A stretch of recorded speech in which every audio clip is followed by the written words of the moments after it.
Gamesense is one of the most complicated aspects to understand in Valorant. While aim and movement are fairly straightforward and are far easily translated between games, Gamesense is more complex than that. The only game that really comes close is CSGO, as it's the same type of 5v5 tactical FPS. However, still with Valorant's agent-based gameplay, there's many aspects that are not converted over from CSGO. And again, your skill set in Valorant is based on these three principles. Your aim and movement may be really good already, however, the foundation to those two principles is Gamesense. As your Gamesense starts to improve, you can start taking advantage of having good aim and movement in Valorant. Now, more so, Gamesense actually starts right from the match lobby before you even jump into the map. It's the team comp that you start putting together and the agent that you select to play on that map. Ultimately, your goal is to pick an agent that 1, you have experience with, 2, that gives you some advantage on the map, and 3, fills a certain role within the team. Of course, you'll get people on the team that are insta-locking duelists. Now, I definitely don't recommend that you blind fill every game. Instead, I recommend you learn at least one controller and one initiator.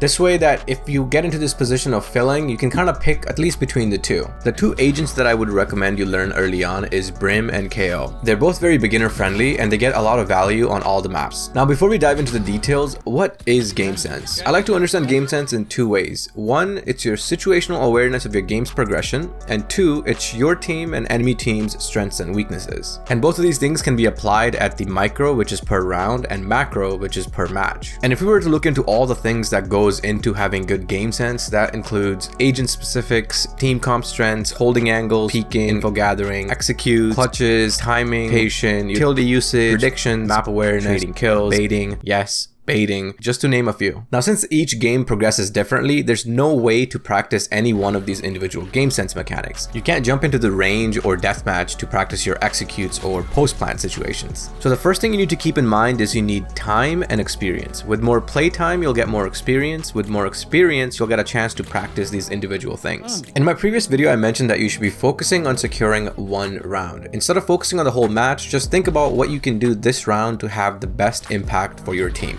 The one thing to look out for is your team and the enemy team's economy. This will give you a good idea if your team should do a full buy, save, or force buy.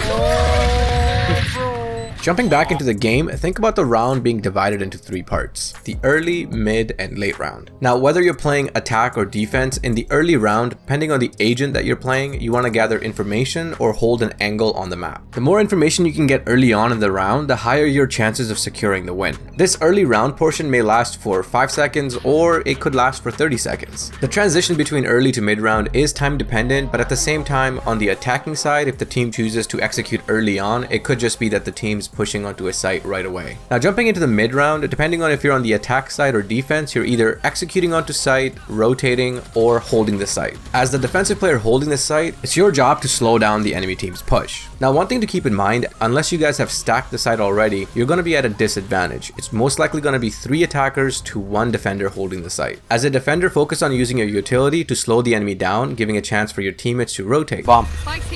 Now, your late to end round is basically how successful you were at holding your site. You were either able to do a lot of damage but didn't kill any enemies, or you were able to kill essentially the whole team. And this basically puts you in a post-plant retake scenario. As an attacker pushing onto site, you want to remember roll call. Now, typically what that means is as a controller, you're blocking off certain angles on the site. As an initiator, you're getting information using your drone or dog. And as a duelist, you're creating room for your team. And remember to use the utility to clear off common angles on the site. Now, that provides a very high level understanding of how each round gets played out. From the macro side, once you play out a few of these rounds, you'll understand where the enemy team is playing. And that's where you can start exploiting their setup. For example, the enemy team might not be using the Sova drone or recon to get information. So in that case, you want to play really aggressive and try to take the fight to them. Or for example, the enemy Cypher might be struggling to hold a site, so you want to make sure you continue to push it until the enemy team changes up their setup. So in summary, Gamesense is essentially how you adapt to the different situations you get put into. And as I mentioned before, each match progresses differently, so there's no way of practicing everything at once. Instead, what I recommend is watching your favorite YouTubers or Twitch streamers, especially people that play the agents that you're interested in. This will give you a lot of good ideas on how you should be scaling up the map, trading kills, and holding a site. And you can apply a lot of that into your own gameplay. If you guys like this content and learned something new from it, hit the like button and share it with one of your friends. It would mean a lot to me. See you guys in the next video.